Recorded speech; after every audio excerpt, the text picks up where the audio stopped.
Bismillahirrahmanirrahim. Ta'allami al-ilma wa'mal ya ukhay ya bihi. Fal-ilmu zainun liman bil-ilmi qad amila. Al-ilmu ashrafu syai'in lahu rajulun malam yakum fihi ilmu lam yakun rajula. An-nahwu zainul fata wal fiqhu hilyatuhu. Faman 'ada minhuma fa'dudhu fil baqari. Al-bulghu husnul fata wan nutaqu taqrizuhu.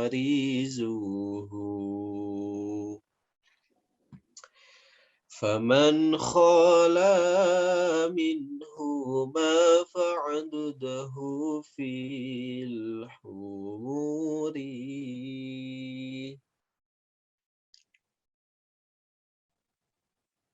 Assalamualaikum warahmatullahi ta'ala wabarakatuh. Alhamdulillahirabbil alamin wa bihi nasta'in ala umuri dunya waddin wassalatu wassalamu ala asyrafil anbiya wal mursalin sayyidina Muhammadin wa ala alihi wa sahbihi ajma'in. Inna asdaqal hadithi kitabullah wa khairal hadi hadi sayyidina Muhammadin sallallahu alaihi wasallam wa syarrul umuri muhdatsatuha wa kullu muhdatsatin bid'ah wa kullu bid'atin dhalalah wa kullu dhalalatin finnar. Allahumma inni a'udzubika an adilla au udalla au azilla au uzalla au adlima au udlama au ajhala au yujhala alayya. Sallallahu ala sayyidina Muhammadin wa ala alihi wa sahbihi wa baraka wasallam walhamdulillahi ala kulli hal. Qala al-imam al-syekh al-syarif al-himam al-alim al-rabbani wal-arif billah as-samadani Abi Muhammad Maulana At-Tihami Kul al-Idrisi al-Hasani fi kitab Qurratul Uyun nafa'anallahu bihi wa bi'ulumihi wa bi asrarihi wa bi asrari sa'iris salihin amin ya rabbal alamin. Alhamdulillah, bersyukur kita kepada Allah atas segala limpahan taufik hidayah dan hidayahnya sehingga pada malam hari ini kita masih diberikan kesempatan untuk melaksanakan rutinitas kita ngaji tentang nikah syar'i. Ya alhamdulillah ini sudah berada pada detik-detik terakhir untuk kita bisa khatam dengan kitab Qurratul Uyun ini. Alhamdulillah, semoga ini bisa membawa keberkahan, bisa menjadi bekal kita untuk membangun mahligai rumah tangga yang sesuai dengan syariat, sesuai dengan tuntunan para ulama-ulama salafun soleh dan juga sebagaimana yang disabdakan oleh baginda Nabi Muhammad sallallahu alaihi wasallam. Itu tujuannya dari kita mengaji kitab ini. Ilmu itu ya diamalkan. Al ilmu bil a'mali. Ilmu itu adalah diamalkan. Kalau tidak diamalkan maka percuma ilmunya. Tamratul ilmi. Buahnya ilmu itu adalah diamalkan. Maka kita ngaji pada malam hari ini dalam rangka untuk bisa mengikuti bagaimana tradisi salaf di dalam melaksanakan pernikahan dari awal sampai akhir, dari awal sampai ke bagian-bagian yang menurut kita mungkin agak sensitif. Gak ada masalah dalam rangka untuk kita belajar bersama. Baik, pada kesempatan kali ini kita sudah sampai pada halaman 52. Pada pertemuan sebelumnya kita belajar bagaimana sesungguhnya bahwa kita itu dimakruhkan untuk menyentuh dan bahkan melihat kepada farji, kemaluan pasangan kita, baik suami kepada istrinya atau istri kepada suaminya. Itu nggak boleh, itu hukumnya makruh. Alasannya karena itu bisa membuat sakit mata, hal itu bisa menghilangkan perasaan malu, dan bahkan bisa menimbulkan perasaan benci, akan memunculkan perasaan benci. Itu dampak dari ketika seseorang melihat dan menyentuh farji pasangannya. Ini berdasarkan hadis yang pertama, hadis yang diriwayatkan bahwa Rasulullah pernah mengatakan ketika salah seorang dari kamu itu menggauli istrinya atau menggauli budaknya, maka jangan sekali-kali engkau melihat kepada farjinya. Alasannya karena itu bisa membuat buta. Sekarang yang kedua, alasannya apa? Jadi alasan argumentasi kenapa kemudian hukumnya makruh. Yang kedua itu wali qauli Aisyah radhiyallahu anha. Ada di baris keempat dari bawah halaman 52 kalau di kitab ini. Waliqauli Aisyah radhiyallahu anha ma ra'aitu dzalika min Rasulillah sallallahu alaihi wasallam qattu wa la ra'ahu minni wa in kunna lanaghtasila fi ina'in wahidin. Kemakruhan itu, alasan-alasan itu juga berdasarkan dari hadis yang diriwayatkan oleh Sayyidatuna Aisyah, semoga Allah meridainya, bahwa katanya ma ra'aitu dzalika min Rasulillah sallallahu alaihi wasallam qattu, katanya Sayyidatuna Aisyah, saya tidak pernah melihat dari Rasulullah SAW itunya. Saya tidak pernah melihat, sama sekali saya tidak pernah melihat. Wala ra'ahu minni, dan juga Rasulullah tidak pernah melihat kepada bagianku. Aku tak pernah melihat kepada bagiannya Rasulullah. Rasulullah juga tidak pernah melihat kepada bagianku. Bagian dalam tanda kutip. Wa in kunna lanaghtasila fi ina'in wahidin, sekalipun kami itu pernah mandi bareng. Rasulullah dan Sayyidatina Aisyah, dan ini bagian dari sunnah, mandi bareng. Tapi mandi barengnya itu juga sesuai dengan sunnah. Tidak kemudian bugil, telanjang bulat, mandi bareng, enggak. Tetap menutup kepada aurat. Tetap menutup kepada aurat dan tidak melihat kepada aurat satu sama lain. Rasulullah tidak melihat kepada auratnya Sayyidatina Aisyah. Sayyidatina Aisyah juga tidak melihat kepada auratnya Rasulullah. Sekalipun beliau mandi dalam fi'ina'in wahidin, dalam satu wadah, dalam satu pendi, atau mungkin sekarang itu dalam satu bak mandi, takhtalifu aidina fihi, tangan-tangan kita itu berbeda, artinya di tempat itu ya mungkin artinya tidak langsung mandi bareng kemudian nyebokannya bareng, ngambil airnya bareng, enggak, gantian. Takhtalifu aidina itu artinya Rasulullah ngambil mandi, kemudian Sayyidatina Aisyah mandi, cuma dalam satu wadah, tapi gantian dan tidak melihat aurat satu sama lain. Nah, karena berdasarkan bahwa Rasulullah tidak pernah melihat aurat perempuan, dan perempuan si istrinya, dan istrinya juga tidak pernah melihat auratnya Rasulullah, dan juga berdasarkan hadis sebelumnya yang menyatakan bahwa itu dilarang oleh Rasulullah, maka kemudian turunan hukumnya adalah makruh. Kenapa kok nggak sampai haram? Ya, karena hadis ini masih diperdebatkan kesohihannya, tidak sampai ke tingkatan sohih banget. Sehingga turunan hukumnya ketika itu adalah hadis sohih, kemudian larangannya tegas, maka itu turunan hukumnya nanti haram. Tapi ketika tidak tegas atau tegas tapi tidak sampai ke tingkatan sahih, maka turunan hukumnya hanya sampai tingkatan makruh. Ini alasannya. Dua alasan hadis ini yang melatar belakangi hukumnya makruh melihat dan menyentuh kemaluan pasangan kita. Wa amma nadrar rajuli arata nafsihi li ghairi daruratin fa fi tahrimihi wa karahatihi qaulani. Sementara adapun memandangnya seseorang kepada auratnya sendiri, ketika seorang laki-laki melihat kepada auratnya sendiri, kepada kemaluannya sendiri, tanpa adanya kondisi darurat, tapi tahrimihi wa karahatihi qaulani, maka di dalam hukum kemakruhan dan keharamannya itu ada dua pendapat. Artinya bagaimana ketika seorang laki-laki melihat auratnya sendiri, melihat kemaluannya sendiri, baik laki-laki atau perempuan, maka itu ada dua qaul, ada dua pendapat. Pendapat yang pertama itu haram, pendapat yang kedua itu makruh. Haka huma Ibnul Qattan fi ahkamin nadhar. Ibnul Qattan menceritakan atau menceritakan hukum-hukum ini, menjelaskan hukum makruh dan haramnya ini dalam kitabnya Ahkamun Nadhar. Dalam bab Ahkamun Nadhar, tentang perbedaan tentang haram makruhnya itu dibahas oleh beliau Ibnu Qattan. Uyukalu dan dikatakan inna fa'ilahu yubtala bizina. Orang yang terbiasa melihat kepada farjnya diri sendiri, melihat auratnya sendiri, pada biasanya diuji dengan adanya zina. Ya entah itu zina dalam naudzubillah, zina besar yaitu hubungan dengan wanita yang bukan mahram, wanita yang bukan istrinya, atau zina dalam tanda kutip kecil yaitu zinahnya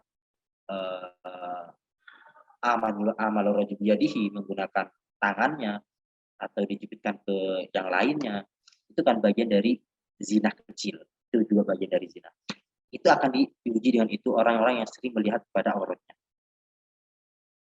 Bukan jaribah fasoha, dan ini sungguh pernah dilakukan penelitian, pernah diuji benar enggak bahwa orang yang suka melihat kepada auratnya sendiri itu akan diuji dengan perbuatan zina, sekalipun hanya zina kecil, diuji benar enggak. Fasoha, ternyata benar, itu benar-benar terjadi. Maka mungkin kalau kita adalah orang-orang yang termasuk di dalamnya, orang yang suka atau ketika mandi atau ketika buang air kecil suka melihat kepada kemaluan kita, aurat kita, maka coba renungkan, kemudian introspeksi diri, muhasabah, benar nggak apa yang dikatakan dalam kitab ini, bahwa cenderung untuk melakukan zina sekalipun zina kecil. Kama fi nasihati, sebagaimana dalam diterangkan dalam kitab An-Nasihat. Wal mar'atu mithlur rajuli, adapun perempuan juga sama hukumnya dengan laki-laki. Artinya kemakruhan atau keharaman, karena ada dua pendapat, itu sama. Tidak hanya laki-laki, perempuan pun juga dihukumi dengan hukum yang sama. Wa ma dzakara an-nadhim rahimahullah minal karohati inama huwa firarun mimma dzukira. Adapun pendapat yang disebut oleh An-Nadhim Ibnu Yamun dalam kitab ini, beliau lebih mengambil kepada pendapat makruh. Kenapa beliau mengambil kepada pendapatnya makruh? Innama huwa firarun mimma dzukira, untuk menghindari terhadap ancaman yang telah lalu itu. Karena kan orang yang melihat kepada artinya auratnya itu diuji dengan zina. Untuk menghindari itu, saya enggak meyakini itu dapat berbuat zina, enggak. Kalau sampai ke tingkatan haram, kalau kita meyakini sampai tingkatan haram, maka konsekuensinya kan ke zina. Maka untuk menghindarkan biar tidak sampai ke sana, biar tidak terlalu ekstrim, jadi beliau hanya mengambil ketingkatan makruh saja. Ibnu Yamun mengambil pendapat makruh saja.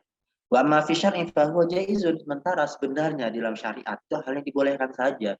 Mau melihat auratnya sendiri atau auratnya perempuan, istri kita maksudnya, itu hal yang boleh saja. Bagaimana tidak? Logikanya, sesuatu yang boleh kita nikmati, sesuatu yang tidak hanya disentuh, dimasukin aja boleh, apalagi cuma dilihat kan gitu. Apalagi cuma dilihat. Biasanya kan logikanya kan gini kita. Dilihat aja nggak boleh, apalagi menyentuh gitu kan. Lah ini kita balik sekarang. Menyentuh aja boleh, mainin aja boleh, apalagi cuma melihat. Sebenarnya itu adalah hal yang dibolehkan saja secara syariat. Tapi boleh itu masih kemudian diperdebatkan antara haram dan makruh.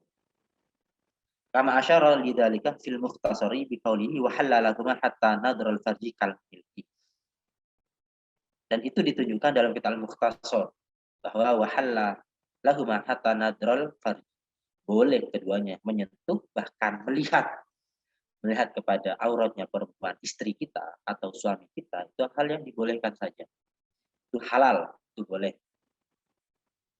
Wasu'ila Ibnu Qayyim an dzalika fa'abahahu. Ibnu Qayyim pernah beliau ditanya tentang hukum masalah ini, gimana hukumnya? Maka beliau mengatakan abaham, boleh. Melihat boleh, menyentuh juga boleh. Hal ini dibolehkan. Ala kulli hal, ini masalah perdebatan dan perbedaan ulama. Ikhtalafu ummati rahmatun, itu adalah rahmat. Artinya kalau tidak dalam kondisi yang emergensi, sudah nggak usah dilihat. Kita nikmatin saja, tapi tanpa harus melihat dan menyentuh. Kalaupun ada sesuatu yang harus, kenapa ini kok ada yang sesuatu yang nggak enak ini? Atau ada sesuatu yang bikin gitu pengen tahu, mau dilihat sesekali, satu kali mungkin boleh, tapi jangan dibuat berkali-kali. Sesekali ingin observasi, oh ternyata begini, Tapi jangan dibuat berkali-kali. Hanya sesekali, satu kali lah. Untuk jadi ibaratnya begini, ibaratnya kita tetap mengamalkan semua pendapat ini. Pendapat yang membolehkan, oke, saya ikut pendapat membolehkan sekali aja deh, sekali lihat. Untuk kemudian saya mengambil pendapat yang makruhkan atau bahkan mengharapkan tidak melihat. Bahkan dalam riwayat Sayyidina Ali mendapatkan gelar karramallahu wajhah karena memang dalam seumur hidupnya beliau tidak pernah melihat kepada auratnya. Wa kadza yukrahu al-kalamu 'indal jima'. Begitu juga dimakruhkan. Ini kan kemarin dalam pembahasan syairnya itu kan lam suli farjin nadrul likulli takallumun indahu jaya khilid. Itu kan masih mau nafsiri tentang syair ini. Katanya demikian juga yukrahu al-kalam, dimakruhkan untuk berbicara, untuk komunikasi, untuk ngobrol indal jima, ketika jima. Ketika melakukan hubungan, menggauli istri, gak usah ngobrol. Nanti ngobrol, masih tekniknya masih dibicarakan. Pembicaraan masalah teknik itu di awal. Itu di awal, gimana teknik gini-gini. Jangan ketika sedang proses kemudian berbicara tentang teknik, berbicara tentang hal-hal yang masih faedah, tak ada faedah. Cukup fokus bagaimana, fokus dikir sesuai dengan yang diajarkan oleh Rasulullah dalam keterangan-keterangan sebelumnya. Itu aja sudah. Yang ngobrol itu punya makruh ketika ngobrol. Makruh. Kenapa liqauli sallallahu alaihi wasallam, berdasarkan argumentasinya berdasarkan sabda Nabi Muhammad sallallahu alaihi wasallam, la yuktir ahadukum al-kalam indal jima. Jangan kamu banyak ngobrol. Jangan kamu banyak ngobrol ketika sedang melakukan hubungan suami istri. Fa'innahu minhu yakunu al-kharasu. Fa'innahu, maka sesungguhnya hubungan minhu dari hasil kalam, hubungan suami istri yang dihasilkan dari lagi ngobrol, dibuat ngobrol, kemudian hasil ngobrol ini benar-benar jadi seorang anak, yakun al-kharasu, maka itu berpotensi untuk menjadi anak yang bisu. Jadi dalam hadis dikatakan kalau kita ngobrol ketika melakukan check-in itu, maka dampaknya, konsekuensinya itu adalah membuat bisu si anak. Qala Ibnul Hajj, berkata Ibnul Hajj, wa yambagi ayyajtaniba ma yaf'aluhu ba'dun nas. Seharusnya seseorang itu menjauhi, menghindari terhadap perilaku-perilaku yang dilakukan oleh sebagian manusia. Hal-hal yang pada biasanya dilakukan oleh manusia juhal, yang mereka jauh dari agama dan bahkan mereka tidak tahu dan bahkan jauh dari agama, jangan berperilaku seperti mereka. Artinya di sini kita diberikan adab bagaimana kita seorang santri harus memiliki standar berbeda dengan sebagian orang-orang yang tidak pernah di pesantren. Kita yang sudah mengaji kitab ini harus berbeda dengan orang yang tidak pernah mengaji. Maka hendaknya untuk dihindari, jangan sampai kita memiliki standar atau perilaku yang sama dengan orang yang tidak pernah mengaji. Kita udah pernah ngaji nih, kita udah ngaji kitab syar'i. Kemudian perilaku kita masih sama dengan orang yang tidak pernah ngaji. Lah, apa manfaatnya kita mengaji tiap malam, tiap minggu kita mengaji, dan ini sudah berlalu berapa bulan, tapi kemudian tidak ada perubahan pada diri kita. Apa manfaatnya? Maka nggak ada manfaat, karena ilmu itu sesungguhnya diamalkan, bukan hanya secara teori. Walaisa bil aqwal walaisa bi kathril jidal. Bukan hanya dengan ngomong, bukan hanya dengan banyak debat, itu bukan ilmu, tapi dia diamalkan. Waqad su'ila anhu Malikun fa'ankara wa abahu.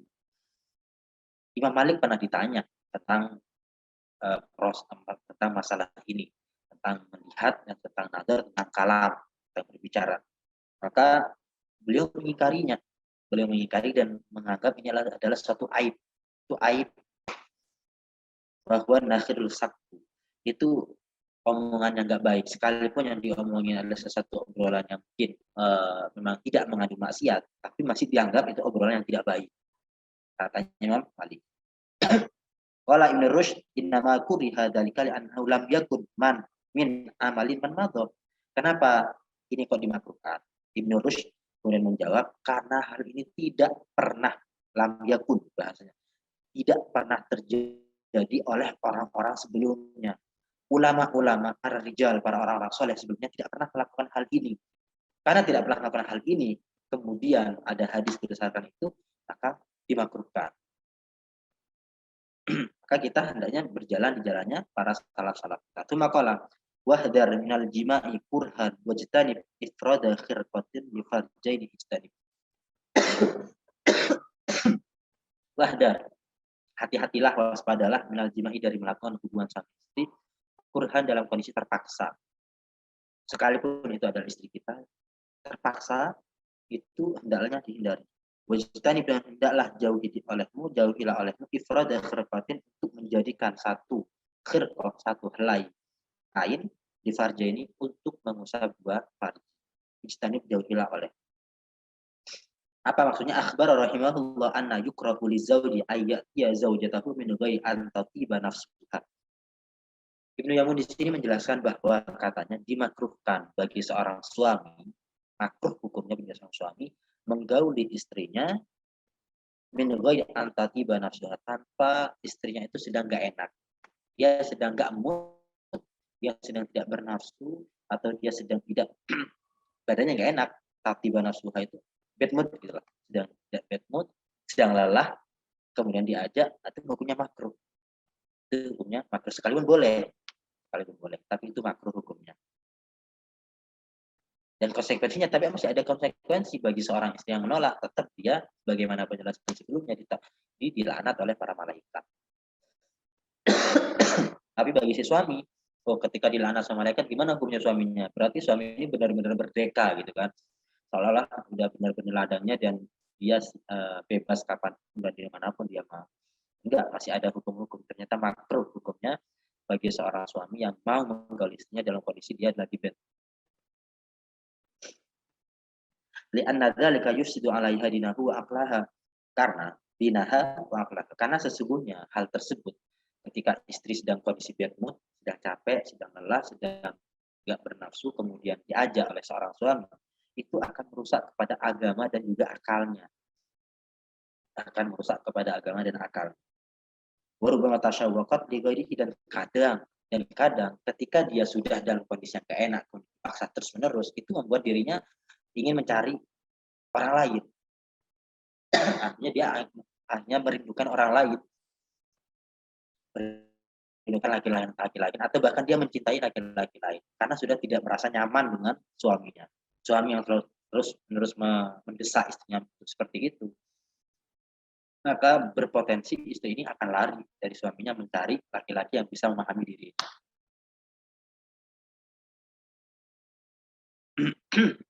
Wa kadzalika isyanuha ala ghaflatin.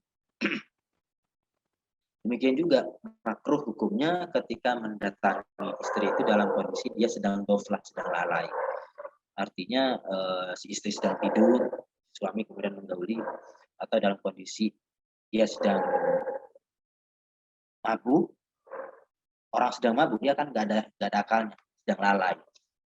Kemudian misalnya juga dia dalam kondisi dia sedang nggak enak badan, artinya dari segala kelalaian sesuatu yang membuat dirinya lalai, sesuatu yang membuat dirinya itu memang sedang tidak fokus untuk melakukan hal itu sebaiknya dihindari. Artinya di sini kalau kita mau melakukan hubungan itu, maka harus dalam kondisi benar-benar fokus, suami istri dalam kondisi fokus, memiliki kesemangatan bersama. Yujibu dzalika.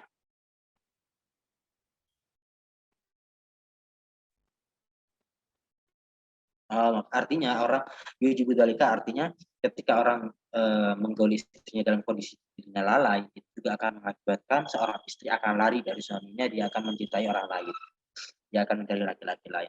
Dampaknya sama. Wala yahillu lil muslimin ayyusida ala zawjatihi dinaha, dan tidak halal bagi seorang muslim, laki-laki muslim itu merusak agama istrinya. Itu tidak layak, tidak halal. Artinya ketika dalam kondisi yang sedang bad mood, ya jangan dipaksa. Harus nunggu benar-benar mood. Kalau nggak mood, jangan dipaksa. Karena ketika dipaksa itu akan merusak agamanya.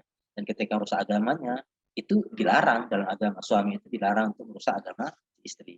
Wala ayyatasabbaba fi ma'siyatiha, dan juga nggak halal, artinya layahin. Tidak halal juga bagi seorang muslim untuk merusak atau menjadi penyebab terhadap kemaksiatan yang dilakukan oleh si istri. Jangan sampai istri itu bermaksiat gara-gara si suami. Karena si suaminya yang terlalu hyper, kemudian dia selalu memaksakan kehendak, padahal istrinya sedang bad mood. Yang sebab hal itu, akhirnya istrinya itu kemudian melakukan nuzul, maka nuzul ini kan juga dari bagian dari maksiat. Jangan sampai si suami ini menjadi penyebab maksiat si istri. Jangan sampai, termasuk dalam hal nuzul. Tidak boleh menjadi penyebab dalam maksiatnya istri, wa tasyawwuqi hali ghairihi, dan juga tidak boleh menjadi penyebab si istri itu menjadi lari mencintai orang lain. Wa kada yukrahu lizaujaini ayyam saha farjahuma bi khirqatin wahidatin.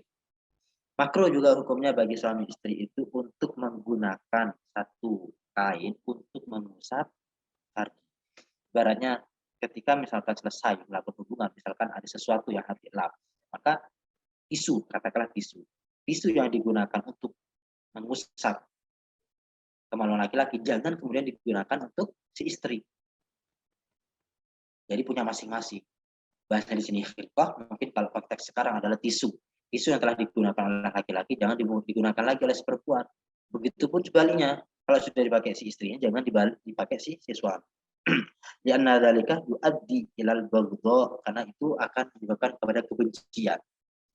Orang yang semrawut dalam penggunaan kain dalam mengusap farjinya, laki-laki dan perempuan disamakan menggunakan satu tisu, itu katanya bisa menyebabkan kebencian. Lambat laun akan ada perasaan benci pada diri. Wal matlubu ayyu adda yu'id wal matlubu ayyu idda kullun wahidin mimma khirqatan lima sifat. Yang dianjurkan adalah masing-masing dari suami istri hendaknya menyiapkan secari kain atau tisu untuk masing-masing dirinya. Si suami pakai tisu sendiri, si istri pakai tisu sendiri. Sebaiknya seperti itu yang dianjurkan. Kama fir raudil bayi'i yani'i, sebagaimana dikatakan dalam kitab Raudil Yani. Tsumma qala rahimahullah, kemudian Ibnu Yaman mengatakan wajtanib wat syahwatin haramun wa kadza isyanuha ba'da hilam fakhuda. Hendaklah dihindari wati syubhat. Wati syubhat itu hukumnya haram, wa kadza demikian pula isyanuha ba'da hilam, mendatangi si istri setelah dia mimpi basah. Fakhuda, maka ambil terhadap keterangan ini.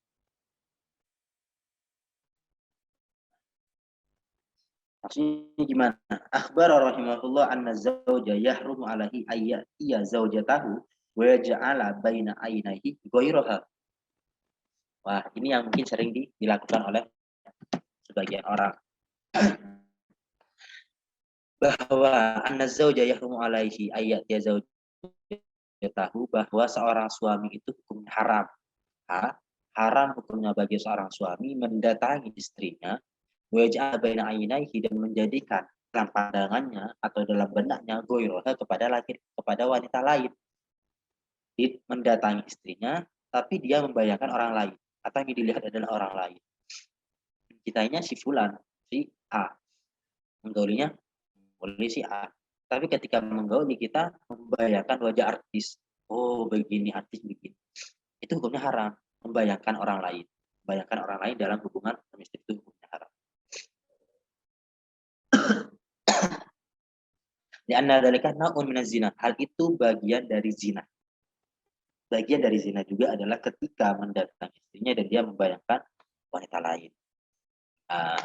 Ini laki-laki yang mata keranjang biasanya, yang tidak pernah puas, maka dia akan membayangkan wanita-wanita lain yang menurut dia tertarik ke dia tapi tidak bisa melampiaskan, hanya dilampiaskan ke istri, dan dia membayangkan wanita itu. Bahaya, di bagian dari zina. Alhamdulillah. Qala fil madkhali, dikatakan dalam kitab al-madkhal, wal yahdar, hati-hatilah, waspadalah, mimma ammad bihil balwa, terhadap sesuatu yang sudah biasa dilakukan oleh orang manusia yang dikenal dengan umumul balwa. Napa wadhalika anna rajula idza ra'a imra'atan, bahwasanya seorang laki-laki ketika dia melihat seorang perempuan, wa ata'ahlahu, lalu kemudian dia pulang dan dia mendatangi keluarganya, istrinya, ja'ala baina ainihi tilkal mar'ata. Kemudian dia menjadikan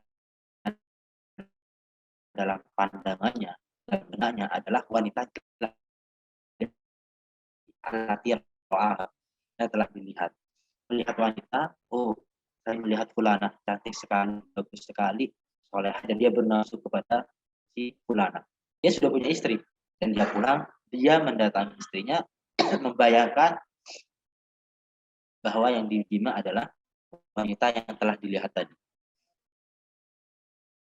Ada nau'un minaz zina, ini bagian dari zina. Wa qala al-ulama man akhadha zama'in baridin fa syaribahu wa sawwara baina ainaihi annahu khamran annahu ya annahu khamrun sara dalikal ma' alaihi haram. Ini juga dianalogikan oleh seorang ulama. Barang siapa yang mengambil segelas air yang dingin, air putih dingin, air mineral, air yang orang yang membayangkan bahwa itu adalah khamr, padahal senyatanya adalah air, itu juga bisa menjadi haram. Juga ini berlaku kepada hubungan suami istri.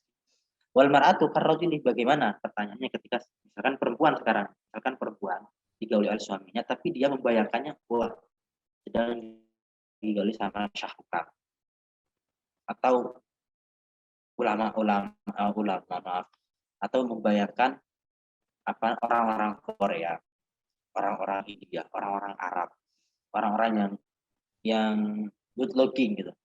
Membayangkan itu, perempuannya membayangkan seperti itu. Sama juga, hukumnya juga sama. Oh asyad, bahkan ini lebih haram.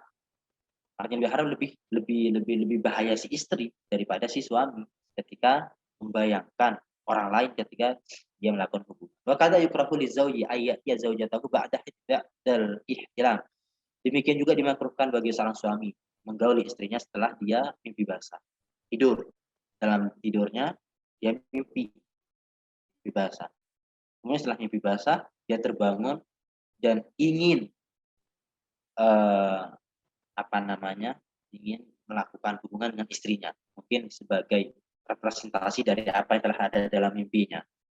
Mimpi pengen diwujudkan kepada istrinya. Langsung dilakukan hal itu. Itu hukumnya juga makruh. Kalau fi nasihah dikatakan dalam kitab An-Nasihah wa yunha an masjid dzakari bil yamin wa an isyanil mar'ati ba'da wuqu'il ihtilam.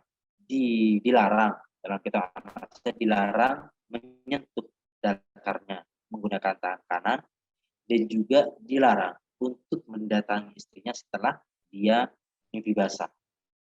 Sampai kapan? Hatta ya tasila, sampai dia mandi.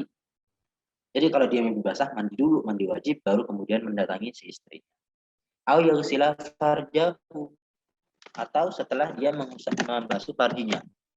Jadi setelah mimpi basah, kamar mandi dulu, bersihkan dulu, baru kemudian datangi istrinya. Sekalipun nggak pakai mandi, itu juga bagian dari solusi. Au yabula, atau setelah dia kencing. Jadi setelah mimpi basah, kamar mandi kencing dulu, di qadil hajah istinja, ya baru kemudian gaul istri. Ila wadhalika yurithul junun fil walad. Kenapa? Karena hal itu ketika seseorang habis ihtilam, habis mimpi basah kemudian mendatangi istrinya, itu menyebabkan al-junun, menyebabkan gila. Bisa membuat anaknya gila. Kok bisa begitu? Junun fil walad, menyebabkan anak. Ayatnya libeqo iman bil ihtilam alladhi huwa atharu tala'u bisyaitan. Karena ada tersisanya sisa-sisa sperma sebab ihtilam. Yang itu bagian dari bekas permainannya setan. Artinya apa? Artinya orang yang sedang mimpi basah itu sesungguhnya itu bagian dari permainan setan. Jadi setan membisikkan, setan bermain-main sehingga kemudian sampai dia ihtilam mimpi basah, keluar sperma. Ketika setelah keluar, itu kan sebenarnya ini bekas dari permainannya si setan. Kemudian melakukan hubungan dengan istrinya. Maka ini sangat berpotensi kepada gila. Fa'idha nasya'a anhu waladun, ketika kemudian muncul benih dari hubungan setelah ihtilam itu, tasallatu alaihi syaitan, maka setan di sini kemudian menguasai, artinya berarti ada bekasnya setan, permainan setan yang kemudian menguasai si anak dan juga bisa menyebabkan gila itu.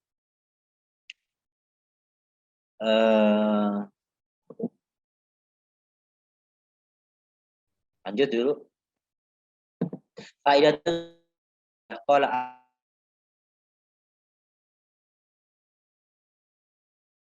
wala yakhruja daman wala ya'khudha syai'an min jasadihi wa huwa junubun. Seyogyanya bagi orang yang sedang junub. Junub itu berbagai, artinya sedang hadas besar. Haid, nifas, istihadhah, haid, nifas, melahir wiladah. Junub bagi orang laki-laki itu sebenarnya masuk kategori junub untuk tidak motong rambut. Wala yaklimah, tidak motong kuku. Wala yakhruja daman, tidak mengeluarkan darah. Misalkan seperti bekam. Tidak melakukan bekam ketika dalam kondisi junub atau sedang kondisi haid, jangan bekam. Wala ya'khudha syai'an min jasadi, jangan mengambil sesuatu yang ada pada jasad, cabut jenggot, cabut bulu ketiak, atau mencukur sesuatu yang ada pada badan kita, jangan. Potong rambut jangan. Artinya jangan tidak seyogyanya kemudian menghilangkan sesuatu yang ada pada badan kita dalam kondisi itu. Li'alla ya'uda fil akhirati junuban hina yuraddu alaihi, agar supaya, karena segala sesuatu itu nanti akan kembali kepada diri kita. Maka bagian-bagian badan kita, rambut, kuku, yang itu kita pisahkan ketika dalam kondisi kita junub, nanti di akhirat dia akan datang kepada kita dalam kondisi junub juga. Akhirnya kemudian tidak seharusnya itu dilakukan. Tsumma qala wal yatawadda sahih inda naumi wallahu a'lam bissawab. Sampai di sini kajian kita pada malam hari ini. Selanjutnya kami pasrahkan kepada Mas Talhis, barangkali ada yang ingin dipertanyakan terkait dengan pembahasan kita malam ini. Oke, baik. Alhamdulillah pembahasan kita pada malam hari ini sebagaimana rutinan, banyak sekali pembelajaran yang bisa dipetik, mulai tentang kemakruhan melihat farji istri sendiri ataupun milik sendiri. Jangan suka mengobservasi ya, karena di situ berbahaya, bisa menjerumuskan pada kebencian pasangan atau kepada diri sendiri, yang itu bisa menyebabkan terjerumusnya kepada zina-zina yang seperti dijelaskan tadi,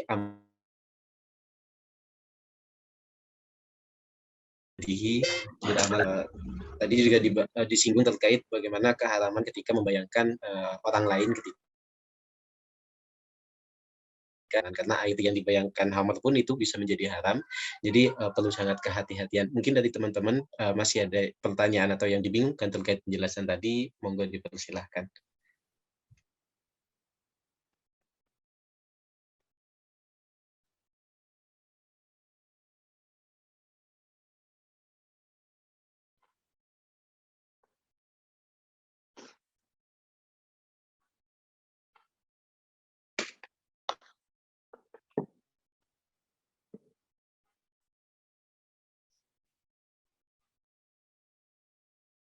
Monggo teman-teman, ini tadi banyak yang ngechat iya, terus tanda tanya apa, ini ada pertanyaan dari teman-teman yang di kolom chat.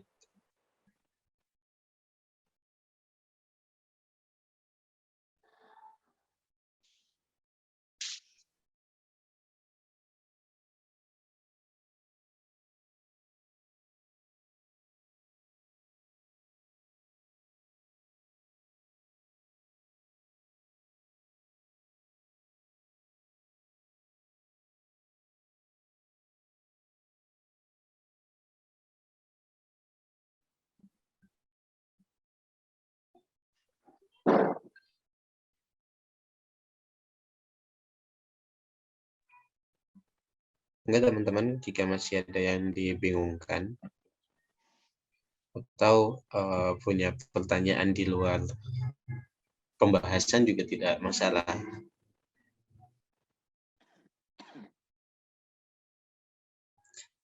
Sangat perlu hati-hati karena ketika melakukan hubungan ini konsekuensinya kepada keturunan kita ya. Seperti tadi dijelaskan ketika setelah mimpi basah itu harus menghindari langsung berhubungan dengan pasangan. Karena mungkin ya bisa dikatakan jika orang yang mengalami gangguan mental itu karena perilaku ketika berhubungan badan yang dijelaskan di kitab ini tadi. Jadi sangat perlu kehati-hatian karena berkonsekuensi kepada keturunan kita sendiri. Alhamdulillah juga berkat pembahasan ini kita jadi tahu. Nah, kalau memang cukupkan saja dari teman-teman, apakah masih ada yang dibingungkan?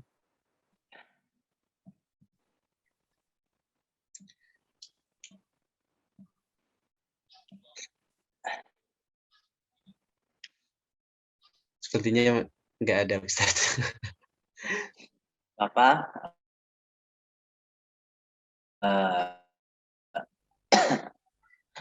Kita akhiri majelis kita pada malam hari ini. Semoga diberikan keistiqomahan ini. Tinggal sedikit lagi bisa ganti kitab, Ustaz, nanti. Nanti kan yang lain pakai kitab ya di sana ya. Gitu. Nah, pakai kitab kan sudah ada maknanya. Tinggal nanti sekarang kan masih masa-masa kalian di pendidikan, perkuliahan. Bisa jadi masih mau menikah 2-3 tahun yang akan datang masih. Karena juga yang ikut juga kebanyakan masih semester awal gitu ya. Masih belum lulus. Jadi masih 2-3 tahun lagi. Nah, 2-3 tahun lagi ya cuma bisa lupa atau sudah terlupakan kajian kita pada malam hari ini. Nah, jadi untuk mereview kembali ingatan kita, setidaknya kita di kitab ini sudah ada maknanya, atau nanti juga bisa kembali ngaji di YouTube ya. Alhamdulillah ada rekomendasi di YouTube, bisa kita ngaji lagi di sana. Baik, kita akhir dengan doa bersama-sama. Bismillahirrahmanirrahim.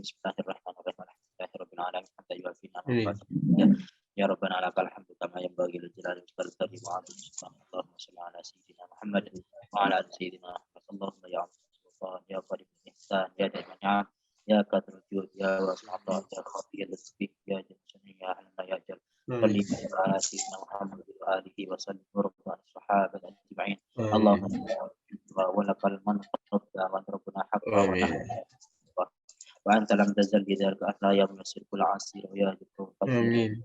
Farid ya nuri kul fakir wa kul sa'id alaina kul asir fata yusnasir alaika yasir Allahumma ya man la ilaha tafsir hajatina kathir anta alim kita wa khabir Allahumma inni akhafu minka wa akhafu man yakhafu minka wa akhafu man yakhafu Allahumma hakman yakhafu kana jinan la yakhafu Allahumma hakki sayyidina Muhammadin wa nabi'ini kallati kana nabi kana kalladina yurabu بقدرة علينا فلا نحن وقعت توبتنا ورد صلى الله عليه محمد وعلى آله وسلم الحمد لله رب العالمين الفاتحة. بسم الله الرحمن الرحيم الحمد لله رب العالمين. Ya kama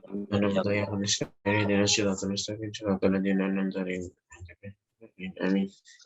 Demikian yang bisa disampaikan dari Al-Fakirullah.